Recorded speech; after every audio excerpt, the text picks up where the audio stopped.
morning po. Yeah, can you answer yes or no? Ghost Project? It's a yes or no question, sir. Wow, You don't even know? You're looking for your lawyers? Wow. I invoke my right to self-incrimination, Your Honor. Okay. Ano? Can you repeat your answer? Wow. Can you repeat your answer, Mr. Arevalo? I invoke my right for self-incrimination, Your Honor. My God, the question of the majority floor leader is very simple. It's very simple. Do you have any ghost project in any of the areas here in the Philippines? Dahil may mga usapin po na kakasuhan yung mga kontraktor ng DPWH po at parte ng ulat ng Senado na magpagrekomenda ng paghahain ng kaso laban sa resource person, ang payo ng aking mga abogado ay huwag magsalita sa panahon na ito dahil anumang pahayag ko sa pagsisiyasat. Sino nag utos sa'yo na huwag magsalita? Sino? May binabasa ka ba? Ginawa ko po, Your Honor.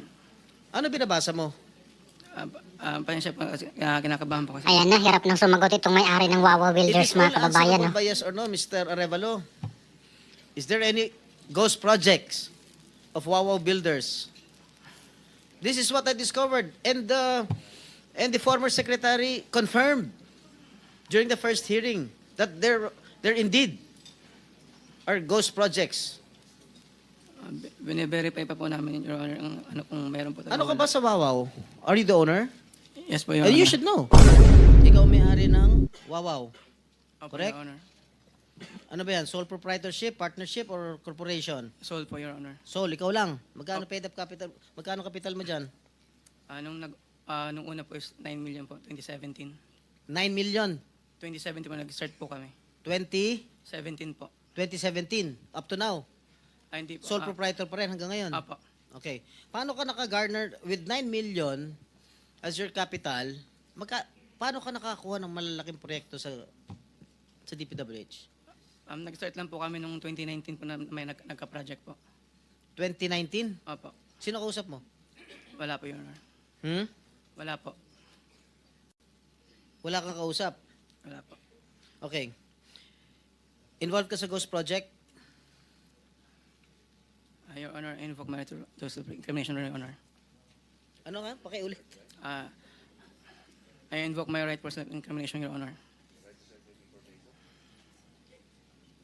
What?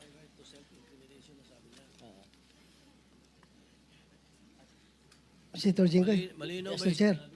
Pwede bang... linawin muna natin yung sinabi kasi ang narinig ko, I invoke my right to self-incrimination. Against self-incrimination, Wala Your ko Honor. narinig na against eh. Plus, Mr. Chair, dapat tumingin ka rin sa nagtatanong mo, Mr. Wow. Ayaw ba tumingin sa amin? Huwag kang kausap mo. Yuko ka na, yuko dyan. Lamesa yung kausap mo eh. Senador yung nagtatanong sa'yo. Harapin mo rin. Thank you, thank you. Anong pangalan niya? Arevalo. Mr. Arevalo, meron kang abogado? Yes po, Your Honor. Is he here? He can give you legal advice. Yes po. Nandiyan ba, abogado mo? Oh, answer. Teka muna, so may in-advisean ka na ng abogado mo, ha? Mr. Arevalo, Are you involved in any ghost projects? Your Honor, I invoke my right against self-incrimination, Your Honor.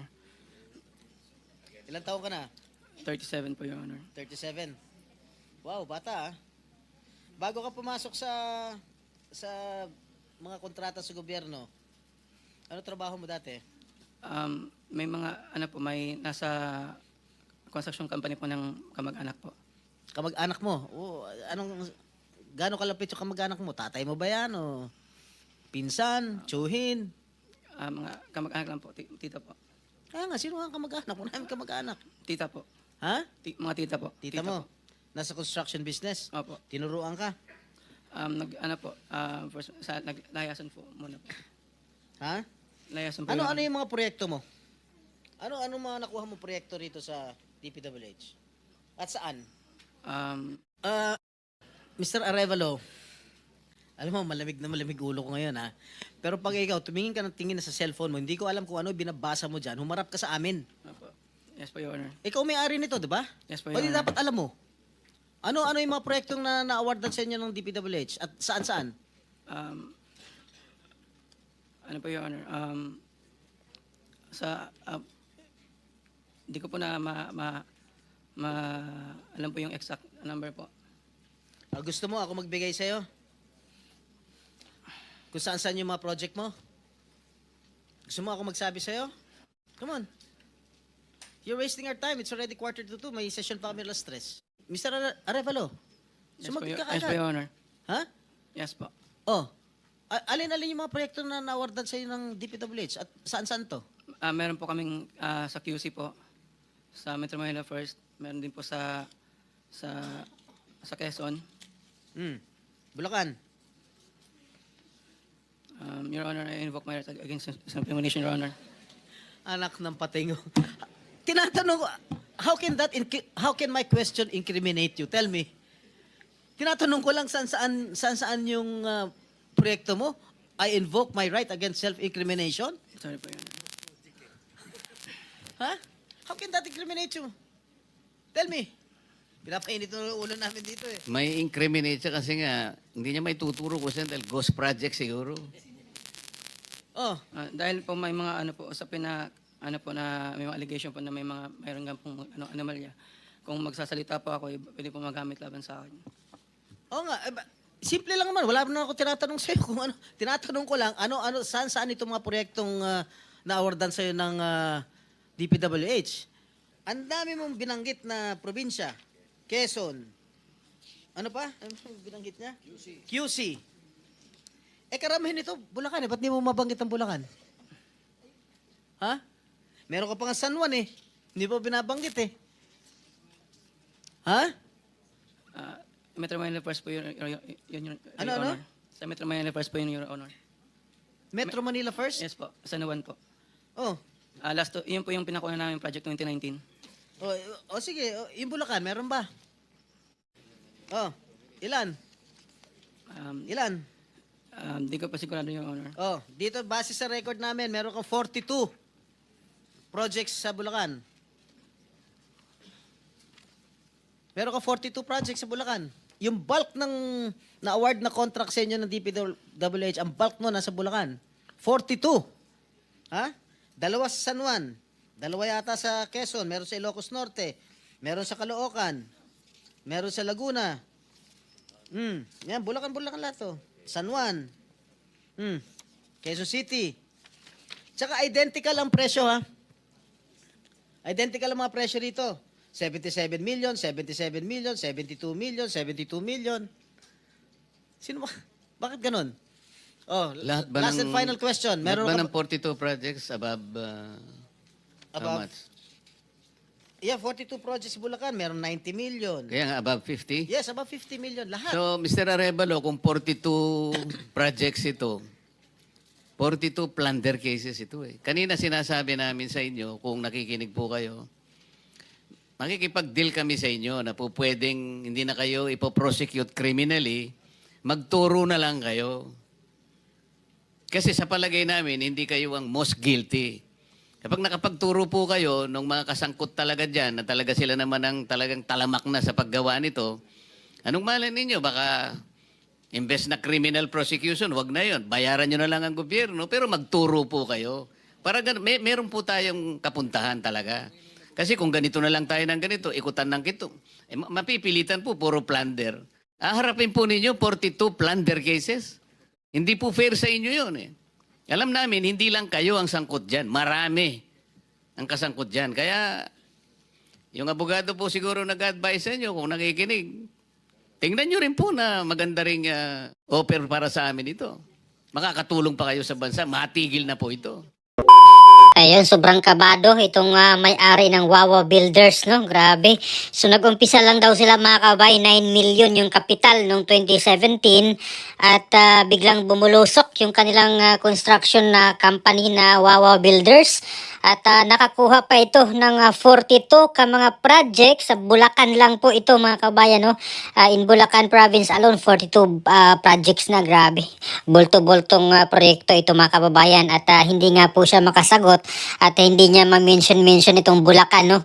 Habang tinatanong po siya ni Senator Jinggoy kung saan-saan itong mga proyekto nila, pero hindi po niya binanggit itong Bulacan dahil self-incriminate daw po siya mga kababayan, no? at halatadong meron talaga siyang tinatago dito mga kababayan sa mga proyektong ito at merong nga pong advice si Senator Marcoleta na kumanta na siya, ituro na kung sino po yung mga kasabot nila dahil naniwala po si Senator Marcoleta na hindi po siya yung mastermind no, dito sa katiwaliang ito kasi nakuhaan or nakitaan na po ito ng ghost project mga kababayan, mismong si dating DPWH Secretary Manuel Bunuan na nagsabi na may ghost project dito po sa may Bulacan at ito nga po yung kontraktor, yung Wawaw Builders mga kababayan.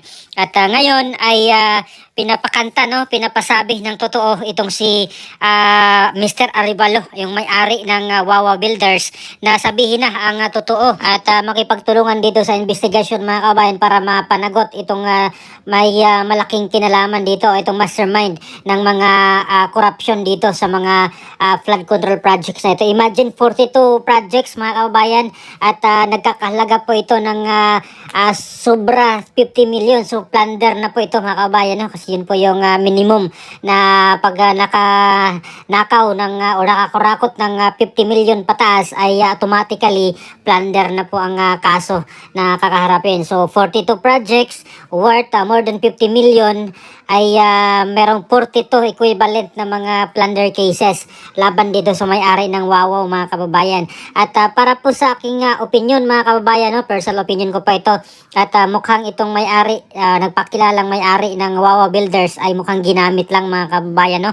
Mukhang dami itong taong ito mga kababayan dahil wala po siyang alam, hindi po niya alam yung mga transaksyon, no, mga projects na ginawa ng kanilang company, itong Wawa Builders. Usually, pag ikaw yung may-ari, dapat alam mo lahat, no? Lahat ng mga kahit maliliit na detalye ng ginagawa ng company ninyo ay alam mo yun dahil ikaw yung may-ari. Pero itong si Mark Alan Arevalo na medyo bata pa, no? 37 years old lang mga kababayan. Pero tingnan mo naman, nakakuha na agad ng malalaking proyekto, no? Dito sa DPWH mga kababayan patungkol dito sa mga flood control. At ang masakla pa ay may nakitang or may nalamang ghost project mga kababayan at pinaniwalaan na itong 42 projects na ito dyan sa Bulacan ay pawang mga ghost projects mga kababayan. Kaya itong si Mark Alan Arevalo sa tingin ko po ay ginamit lang, no? Parang dami lang siya, wala siyang alam dito mga kababayan sa nangyayari, no? Dito po sa kanyang construction company na nakakuha ng maraming proyekto mga kababayan at hindi nga po niya sinasabi kung sino po yung mga kausap niya dito po sa DPWH, no? Ayaw talaga niyang magsalita at hirap siyang magsalita mga kababayan siguro sa kaba dahil talagang feeling ko wala talaga siyang mas alam dito. Ginagamit lang po ang kanyang pangalan siguro dito. Meron pong nagmanipula dito sa kanya na ginamit lang siguro yung kanyang pangalan. At sana makipag-cooperate siya dito mga kababayan kasi kung tutuusin, pag itong 42 na mga plunder cases ay ihain laban sa kanya ay kung makikitang guilty to, kawawa to mga kababayan. Parang siya yung magdusa lahat sa mga kapalpakan mga kababayan. Itong mga pagnanakaw na ito, hindi po biro ang halaga ng mga proyektong ito mga kababayan dahil hindi po ito bumaba sa 50 million, no, ang halaga nito. At kahit nga po 1,000 lang mga kababayan, no, kung nahuli yung magnanakaw kahit 1,000 lang yan ay automatically kulong na agad. Pero pag ito milyon-milyon, bilyon-bilyon ang nawala dahil dito sa mga ghost projects na ito ay hindi malang mapanagot or hindi na nanagot yung mga big time na mga magnanakaw, no, mga kababayan. So sana po itong si Mark Alan Arevalo ay kumanta na makipagtulungan dito po sa investigasyon ni Senator Marcoleta para kahit papaano hindi po siya makulong, ibalik niya lang yung mga nagastos, yung mga pera na nawala dito sa gobyerno, ibalik niya lang at hindi po siya makakasuhan, no? At yung malalaking ista, yung mga mastermind, yung nakakulimbat ng mga malalaking halaga ay yun dapat yung maparusahan at makulong mga kababayan. Gaya po dito kay Janet Napoles, no? Makukulong ng 55 years mga kababayan itong si Janet Napoles matapos po siyang sentensyahan ng Sandigan Bayan mga kababayan dahil dito sa kanyang kinasangkutan noon, no? Yung mga PDAP scam na yan.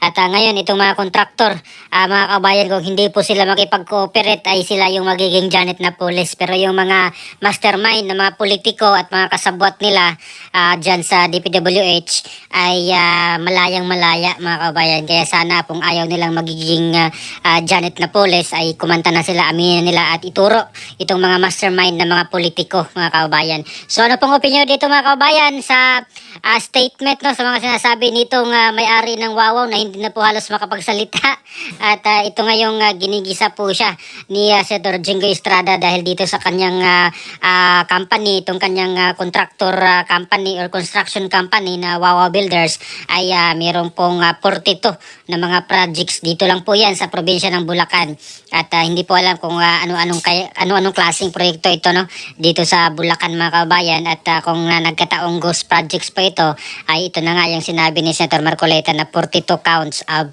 plunder. So ano pong opinion nyo? Please comment down below. Maraming salamat. God bless po sa ating lahat.